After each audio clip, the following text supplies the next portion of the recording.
তো বন্ধুরা, এই যে আমার হাতে দেখছেন অনেকগুলো ঝাড়খাঁচি আছে। এটা হলো 100, এই বড় সব থেকে যে বড় ঝাড়খাঁচিটা এটা হলো 100, আর এগুলো হলো সব 10। খেলাটা শুধু দেখুন, আমরা ছোটবেলায় কিন্তু এই খেলাটা প্রচুর খেলেছি, এখন তো সব ভুলেই গেছি। আর এখনকার সব বাচ্চা কাচ্চা সব ফোন দেখায় ব্যস্ত, তাই জন্য এই খেলাটা আমি আমার ছেলে মেয়েদেরকে শেখাচ্ছি। তো দেখুন খেলাটা কিরকম হয় শুধু দেখুন। প্রথমে তো এরকম করতে হয়, তারপর আস্তে আস্তে করে এরকম করে তুলতে হবে। না আমাকে দাও, নড়ে যাবে। আস্তে আস্তে করে এরকম তুলতে হবে। তো খুব কিন্তু মজার খেলা এটা। এই নড়ে গেছে, এটা আমার কিন্তু নড়ে গেছে, তাই জন্য আমি হেরে গেছি।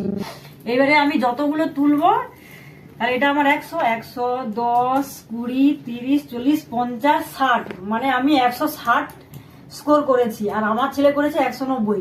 তাহলে এখানে জিতে গেছে আমার ছেলে।